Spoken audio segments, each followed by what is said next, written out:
Oi, olá gente bonita, tudo bem com vocês? Para você que não me conhece, meu nome é Jane. Seja bem-vindo, seja bem-vinda. Se você gostar, faz aquela gratidão, se inscreva. Se você se inscrever, ativa o sininho, comente, compartilhe. Isso ajuda o canal e me motiva, né? Me inspira a fazer mais vídeos para vocês. Muito obrigada. Essas atitudes que às vezes vocês são, né, não são obrigados, mas são incentivados pelos nossos pedidos a praticar, é porque o YouTube ele tem algumas exigências para classificar os canais. E é por isso que é necessário que vocês façam isso. Mas só faça se sentir à vontade, se quiser, tá? Não faça por obrigação. Nosso tópico de hoje, invalidação familiar. São as duas que eu mais trabalho. Mas ultimamente eu tenho trabalhado muito em narcisismo. Porque narcisismo é o problema, a doença do século. Assim também como o narcisismo espiritual, né? O narcisista espiritual, ele realmente se multiplicou 30 anos. Nos últimos 30 anos. Um negócio sério. Mas hoje, nosso vídeo de hoje, nosso tópico de hoje é sobre invalidação familiar. Então, são 5 mitos de que os pais são perfeitos. Quando você diz que os pais são perfeitos, você está dando a eles um poder que só Deus tem. Você está tornando ele uma divindade. Os pais são bons, tem pais bons, né? Tem pais compreensivos, amigos, amorosos, confidentes.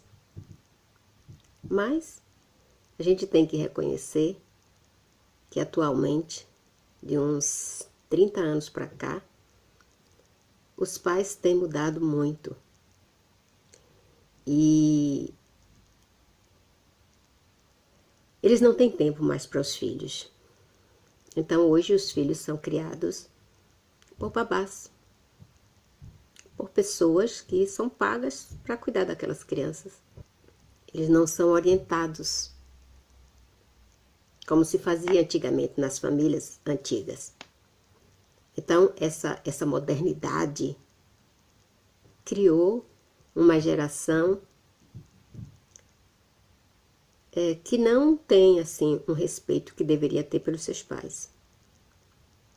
Porque os pais não estão presentes nos anos primordiais, que é a infância e a adolescência, que é onde está se formando a personalidade. Então, hoje não se pode dizer mais que os pais são perfeitos. Nem nunca, porque perfeito é Deus, né? Então, a gente está dando a ele um poder de divindade. Mas hoje, os filhos, a educação que as crianças têm é da escola e da pessoa que fica com ele durante o período que ele não está na escola. E são pessoas, mesmo que sejam pais, mas eles não são os pais daquela criança. Outro dia eu fiquei uns 15 minutos no correio e tinha uma senhora na minha frente, uma babá, né? Eu perguntei se ela era mãe da criança, ela disse que não, que ela tomava conta, era uma boliviana. E ela tinha 3 joguinhos na mão. Quando a criança enjoava de um, ela enfiava outro. A criança pedia colo, queria descer do carrinho e ela ficou lá o tempo todo com a criança no carrinho. E ela ficava trocando e ela no celular, ela não dava a mínima atenção à criança. Então essas são as futuras gerações e essa geração que está agora aí. é geração de videogame, é geração de joguinho, é geração criada por babá, é geração criada por estranhos, e a educação é simplesmente didática, escolar. Porque é aquela educação doméstica que todo mundo tem, onde são firmados os sentimentos de amor, de gratidão, de compaixão, de respeito, né? Não existe, porque os pais não ficam com os filhos mais. Pois é. Sabe, em 2017, no dia 25 de fevereiro, se não me engano, 17 de fevereiro de 2017, o Duma, que é o parlamento russo, autorizou os pais e os esposos, presta atenção que eu vou falar aqui, a punirem fisicamente, que eles chamam de educação. E isso foi apoiado pela Igreja Ortodoxa da Rússia.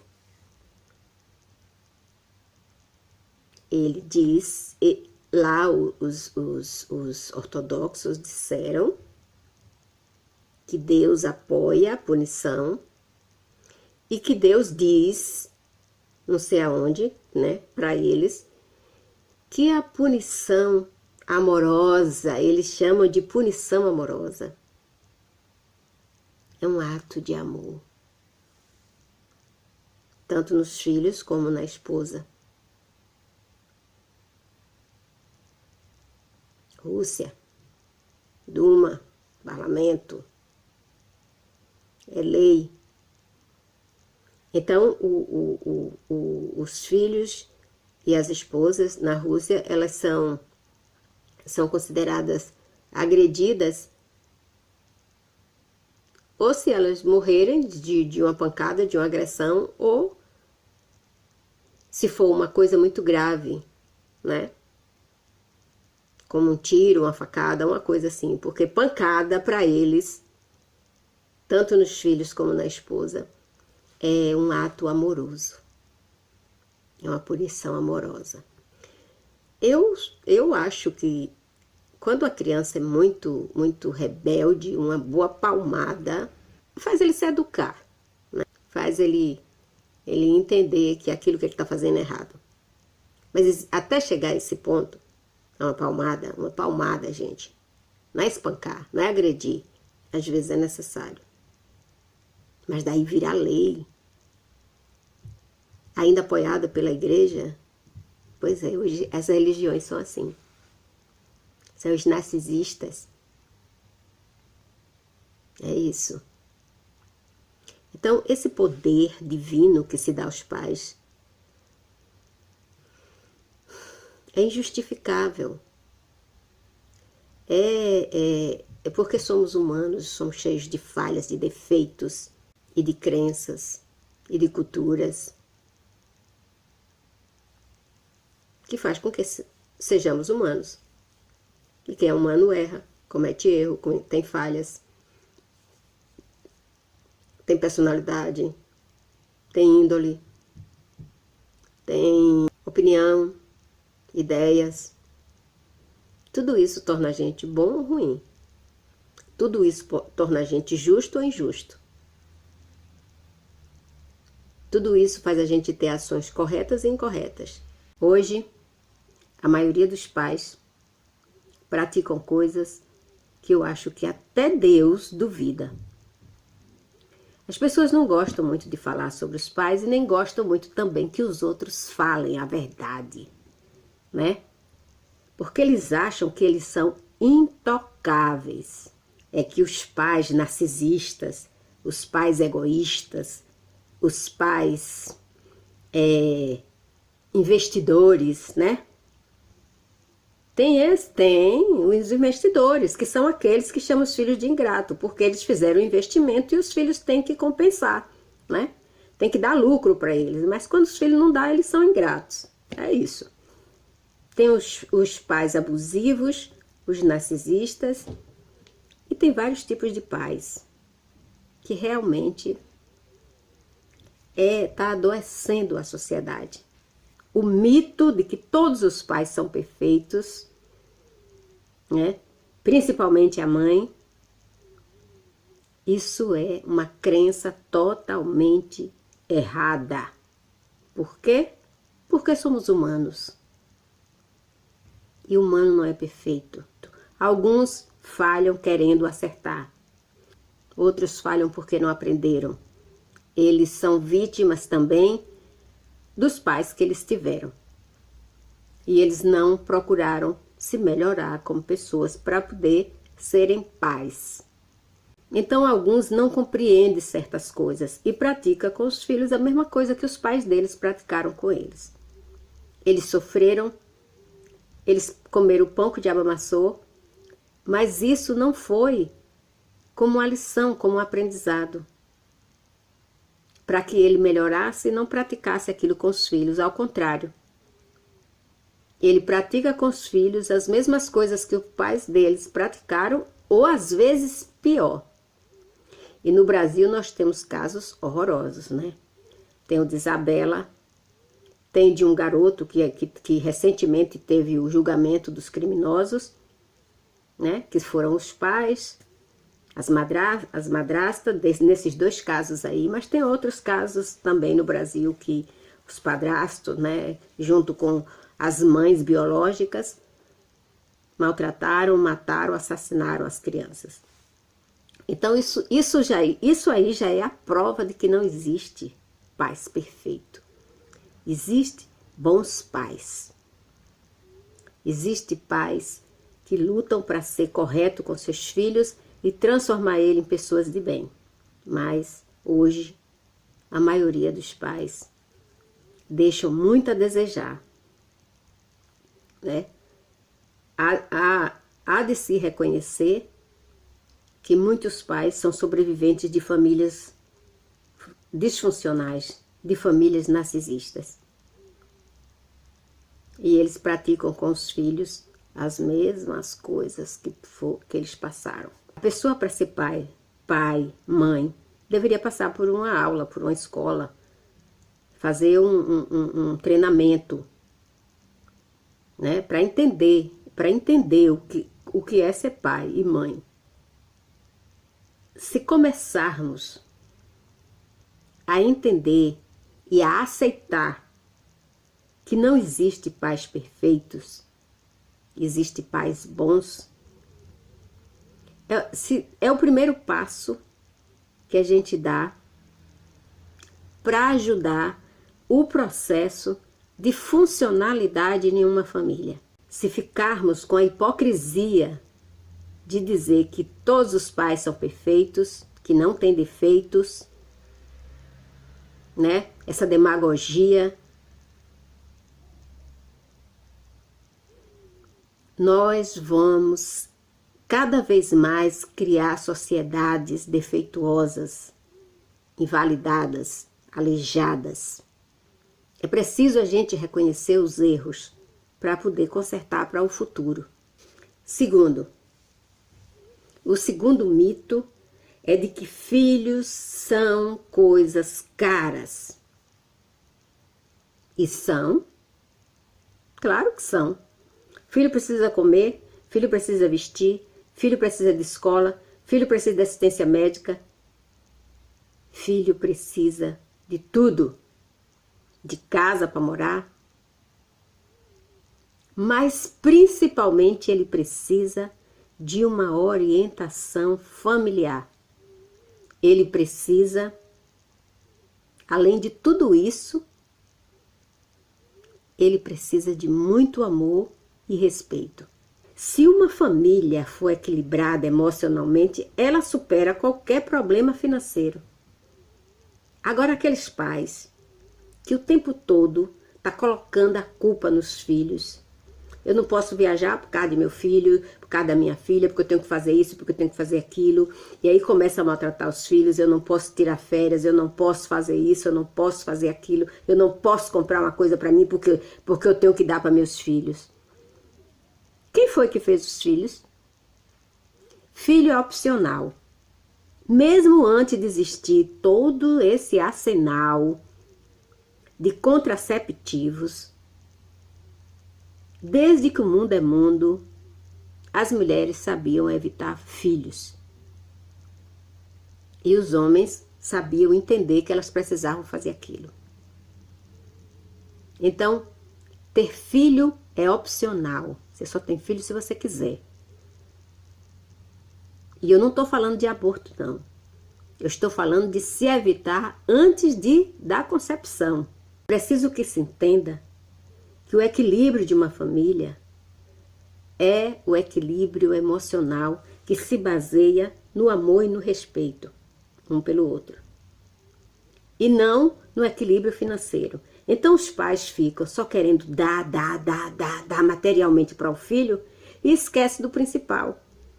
Porque quantos garotos, adolescentes, adultos, alguém diz assim: poxa, eu conheci aquele menino, mas o pai e a mãe fez tudo por ele, viajou, foi estudar fora, fez isso, fez aquilo, os pais se mataram, se sacrificaram. Esqueceu do principal. Esqueceu de dar a ele respeito, amor. E tem que parar com esse negócio de que eu dei tudo para meu filho e ele é um ingrato. Tem que acabar com isso, gente. Você não tem filho como investimento, né? Como uma aplicação na bolsa de valores, que depois você vai chegar lá e pegar o lucro. O lucro é um filho saudável mentalmente. Quando o filho recebe o principal, que é o respeito emocional, ele vai ser tudo isso. Ele vai ser um filho bom, ele vai ser um filho grato, ele vai estudar, ele vai sempre agradecer. Mas agradecer de verdade, de coração. E não agradecer para que os outros acham bonito, né? Como no Oscar. Todos os pais daqueles atores e atrizes, eles agradecem lá quando vão receber o Oscar. Mas depois a gente sabe das histórias familiares deles que são horríveis. Então aquilo ali é só para aparecer, mas não é de coração. Hoje a maioria dos pais dizem assim: eu não tenho tempo. Não tem tempo para conversar com o filho. Não tem tempo para saber por onde o filho anda. Não tem tempo para saber com quem o filho anda. Não tem tempo. Sempre que o filho quer conversar, eu não tenho tempo. Hoje os pais são pais de redes sociais. Porque quando eles chegam do trabalho, eles já pegam o telefone, sentam lá no sofá e fica ali, é pai de rede social, é pai de seriados, né? De HBO, de Netflix, de não sei. Então os pais hoje são assim: pai de Netflix, pai de HBO, pai de rede social, mãe de rede social. E esquece que tem os filhos, que precisa conversar, que precisa saber como é que ele está emocionalmente, o que é que ele tem. Às vezes ele está cheio de dúvida, às vezes ele está cheio de medo, às vezes ele passou vários problemas. Quantos filhos têm graves e sérios problemas na escola? Mas ele quis conversar com os pais não tiveram tempo de conversar com ele. Então você tem que pensar antes. Para você ter filho, você precisa ter tempo. Porque você precisa sentar. Eu tive uma vizinha chamada Dona Maria. E o marido dela, por incrível que pareça, chamava João, Maria e João. Eles tinham 11 filhos.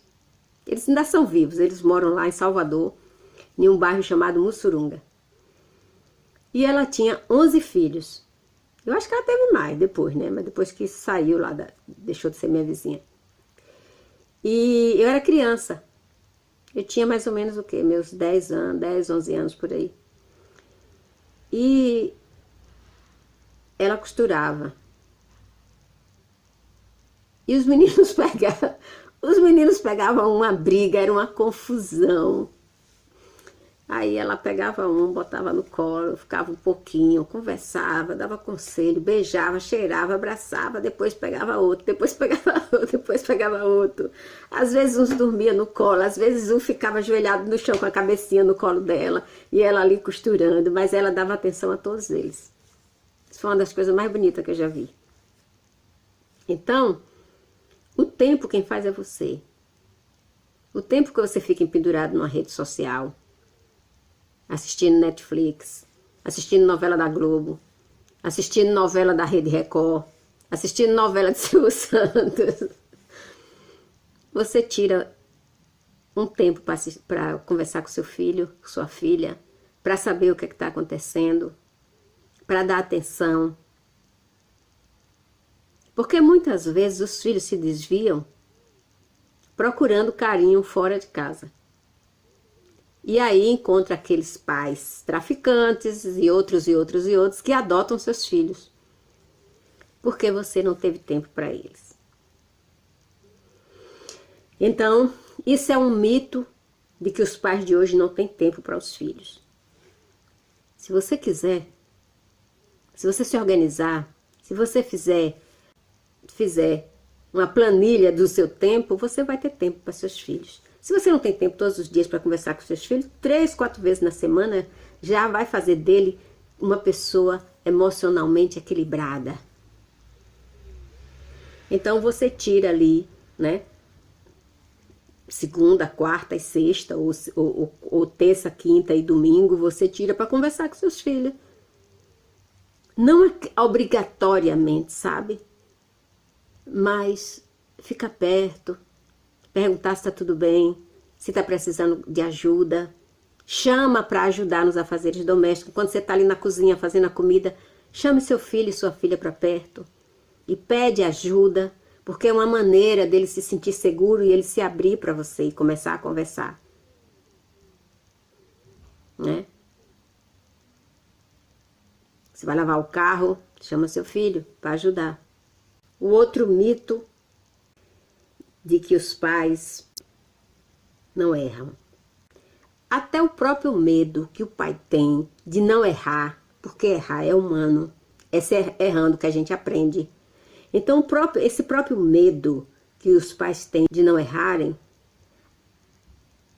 ajuda eles a praticarem agressões. Eles entram no desespero irracional e terminam transformando seus pensamentos em fatos. Porque às vezes esse medo que os pais têm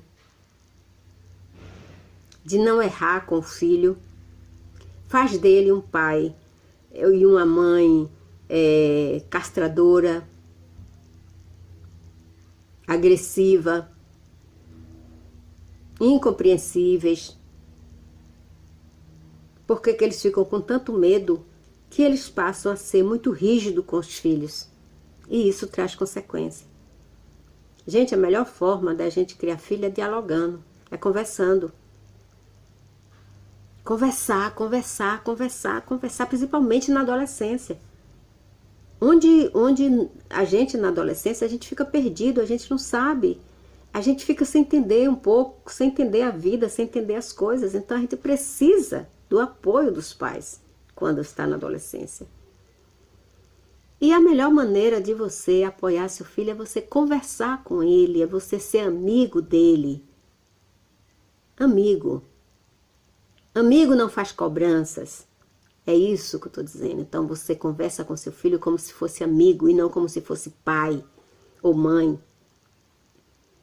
Porque quando você conversa como pai e mãe, você só faz cobrança. Então converse como amigo, seja amigo do seu filho, da sua filha. O pai fica com aquele medo, eu não vou conseguir formar meu filho. Se você tem dificuldades financeiras, sente com seus filhos, não importa a idade que eles tenham, e conversa com eles. Meu filho, nós estamos passando por isso, isso. Eu não sei como é que essa situação de seus estudos vai ficar. Se o filho estuda em escola particular e você está com problema para pagar, converse com ele da possibilidade dele ir para uma escola pública. E como é uma escola pública? Explica a ele, no Brasil, como é no Brasil, né? Porque em alguns lugares, por exemplo, aqui na Europa todo mundo estuda em escola pública. Então você vai lá e conversa com seu filho, olha, nós estamos passando por problema financeiro. Eu acho que em algum momento, se as coisas não melhorarem, você vai ter que mudar de escola, ou para uma escola mais barata, de menos qualidade, ou para uma escola pública, né? E explicar a ele como é lá, o que é que ele vai encontrar lá, e como ele pode se defender, e como ele pode se proteger, né? Então, esclarecendo, gente, que a gente resolve os problemas, é dialogando, é conversando. Que não vai conseguir alimentar, que não vai conseguir dar educação, que não vai conseguir controlar. Esse medo descontrolado faz de você uma pessoa abusiva, porque você desconta no filho os seus problemas, a sua incapacidade, ao invés de você conversar com ele e dividir, porque se você dividir com o filho, ele vai entender. E não você ficar usando ele como responsável pelos seus problemas. Porque quando os pais estão com problema, o problema faz eles ficarem negativos e abusivos. Ao invés de serem protetores, colaborativos, né? Porque se eles conversarem com os filhos vão entender. E a maioria deles vão se sentir até com responsabilidade, vão se sentir gratificados. Poxa, meu pai e minha mãe confiou em mim, veio para mim com esse problema e conversou. Olha como meu pai me respeita. Porque é família, então você tem que dividir com todos da família, mas não acusar eles como responsável pelo que você está passando. Porque no momento que você decidiu ter família, todo mundo sabe os problemas que família traz. E as despesas também. O mito de que o filho tem que ouvir e ficar calado. Oi? Tudo bem? Isso é um mito. Quando os pais falam, os filhos têm que ouvir. Mas depois tem que dar o direito aos filhos de questionarem, de conversarem, dialogarem, perguntarem. Filho não deve faltar respeito aos pais. Assim como os pais também não devem faltar com respeito aos filhos. Mas filhos têm que questionar, sim. Como é que ele vai aprender? Como é que ele vai saber se os pais estão com problema? Como é que eles vão saber alguma coisa se eles só podem ouvir, eles não podem falar? Como é que eles vão falar das inseguranças deles, das incertezas, do medo, dos perigos que eles estão passando, eles estão correndo? Como é que eles vão conversar tudo isso com os pais, se só os pais podem falar, os filhos não podem? Os filhos têm que ouvir. Se um pai é abusivo, uma mãe é abusiva, que está lá agredindo, tanto psicologicamente como fisicamente o filho, como é que o filho não pode chamar o pai à razão? Como é que o filho não pode pedir socorro? Como é que o filho não pode dizer que o pai está errado, nem a mãe está errada, se eles são abusivos, se eles são disfuncionais, se eles são narcisistas? Quando as pessoas dizem filho tem que ouvir e calar, está subjugando o filho a uma inferioridade de escravidão psicológica. Porque se você diz uma coisa e seu filho não concorda, ele não tem o direito de falar, você não vai saber se ele concordou ou não. Você enfiou na cabeça dele, na garganta dele abaixo, que ele tem que aceitar aquilo porque é aquilo que você quer. Mas o que você quer pode não ser bom para seu filho. Pode não ser bom psicologicamente. Porque tudo que é imposto à pessoa cria uma reação de rejeição. Mas aquilo que é exposto de uma maneira de duas vias, né? Ó, meu filho, isso é isso. O filho vai dizer, ó, meu pai, eu vejo isso como isso. É diálogo, gente, é diálogo, comunicação. Comunicação é a chave do bom viver. Comunicação é tudo. Então o filho não tem que ouvir e ficar calado. Ele tem que falar também. Ele só não pode faltar com respeito. E não é só pelos pais, é por qualquer pessoa. Mas o filho só falta respeito aos pais quando os pais não respeitam os filhos. Porque é uma reação em cadeia. Se você não me respeita, eu não tenho nenhum tipo de obrigação de lhe respeitar. E vice-versa. O filho não pode obrigar o pai nem a mãe a respeitar ele. Mas ele tem o direito de não querer ser desrespeitado.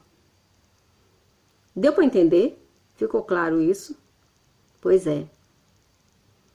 Então tem que acabar com esse mito de que filho tem que ouvir e calar. Então não é filho. Filho tem que ser tratado como algo fundamental na sua vida, na sua velhice. O filho tem que ser uma peça de amor, de segurança, de harmonia, de tranquilidade. Não ser tratado como um peso. Muitos pais tratam os filhos como um peso e ficam o tempo todo jogando na cara dos filhos que eles realmente são peso. Eu já ouvi pais dizerem que tal filho era muito caro. E os filhos têm que perguntar aos pais. Meu pai, minha mãe, o que é de errado com vocês? Por que vocês só falam assim comigo? Por que vocês me tratam desse jeito? O que está de errado com vocês? Porque eu não faço nada errado, se não faz. E se faz, diz assim, se eu fiz alguma coisa errada, me perdoe. Não foi porque eu quis. Não quero te magoar. Porque os filhos, eles ficam ali o tempo todo querendo atenção, querendo amor, querendo estar perto, querendo aquela proteção. Então é um ajudando o outro emocionalmente, contribuindo. O que falta na família, esse número grande de família disfuncional que existe hoje, é o diálogo. É o diálogo. Porque se os pais não esconderem as coisas dos filhos, se os pais tiverem diálogo com os filhos, se os pais fizerem os filhos entenderem todos os problemas que ele está passando, eles vão ser filhos maravilhosos, porque eles vão entender, eles vão saber porque que o pai está passando por aquilo.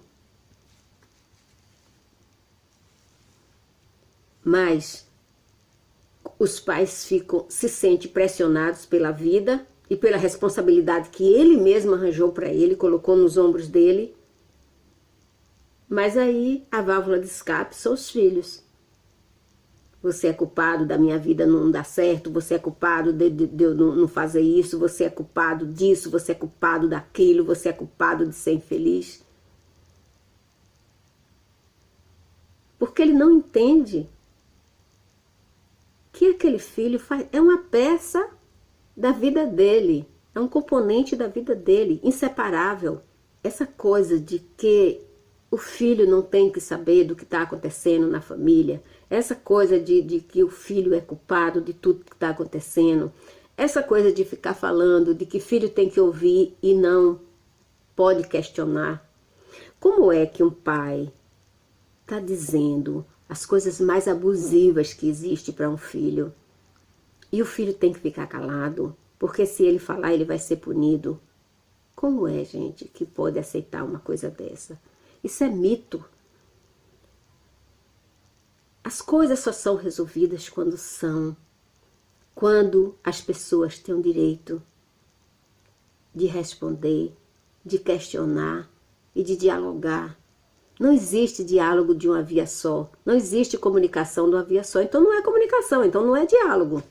Gente, eu recebo cada tipo de relato que às vezes me adoece. Às vezes eu fico triste, Às vezes eu quero abandonar tudo, jogar tudo pro ar. Porque dói, dói, dói no meu coração. Saber que alguém está sendo maltratado por aqueles que geraram eles. É preciso ter uma comunicação respeitosa, direta, clara, fluida. Você tem que dizer para seu filho, eu não gosto desse comportamento seu. E dá o direito a ele de te perguntar, pai, mãe, por que você não gosta? O que está de errado? E não dizer também para o pai, né, mãe? Ah, mas meus amigos eu escolho, minha vida. Não. Pergunta para o pai e a mãe por que não gosta. Mas conversando, conversando. Porque a partir do momento que você não conversa, ali já é uma disfuncionalidade. Porque os pais normais, eles conversam com os filhos. Eles fazem dos filhos amigos. Eles têm segredos até, né? Eu tenho segredos com meus filhos, com cada um deles eu tenho os meus segredos. Mas não é sobre os irmãos. É meu com eles, eles comigo. Eu tenho muitos defeitos. Eu tenho muitos defeitos. Como mãe. Mas, se tem uma coisa que eu nunca perdi, foi o respeito pelos meus filhos. E nem eles por mim. Às vezes a gente não concorda em muitas coisas. Mas a gente sempre procura uma forma de, dessa diferença entre nós, ser respeitosa. E isso nos torna uma família unida e colaborativa. Quando um precisa de ajuda emocional, financeiro, o outro está lá para ajudar. Eu sei quem são meus filhos, porque eu eduquei eles. Eu sei quem são meus filhos, porque eu respeitei eles. E ensinei eles a respeitar todas as pessoas. Mas às vezes, os pais impõem medo nos filhos. Se eu olhar para um filho meu, se eu não estiver gostando de uma coisa que eles estão fazendo, se eu olhar para eles, eles sabem que eu não estou gostando. E eles param. Eu não preciso dizer a eles que eu não estou gostando. Basta eles verem que eu realmente não estou gostando.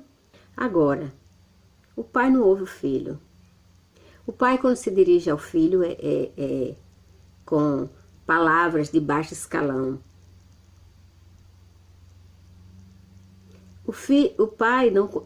Os pais não ficam amigos dos filhos.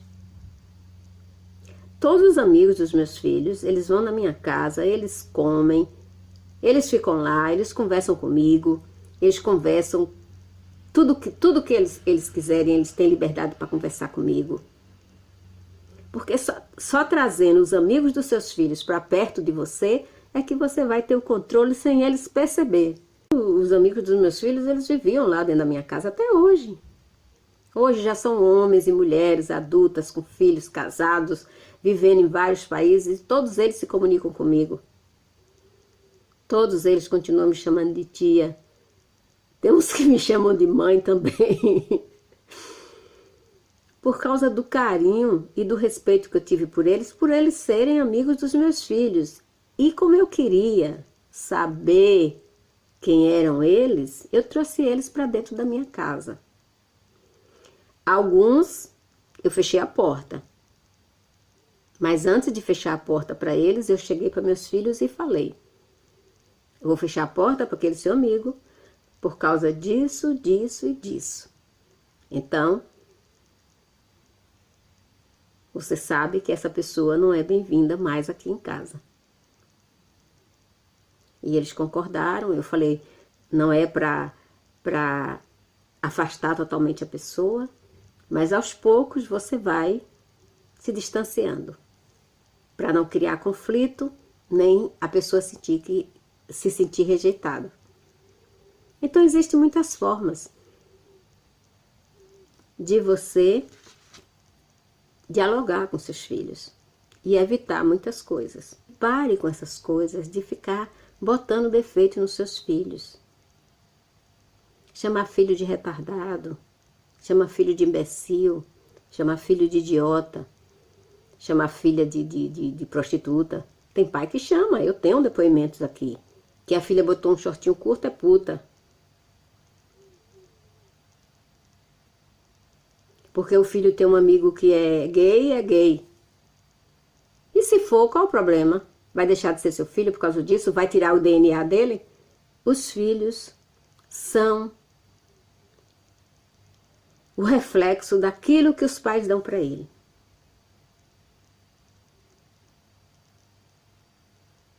Então pensa nessas coisas, vamos acabar com esse negócio de mito. Família é amizade. Família é união. Mas para que essa amizade flua e para que essa união perpetue, enquanto vida tiverem, é necessário que haja respeito. Dos filhos com os pais e dos pais com os filhos. E filhos só respeitam os pais quando os pais respeitam eles. Então, um beijo no coração. Muito obrigada, ficar com Deus e até nosso próximo feliz encontro.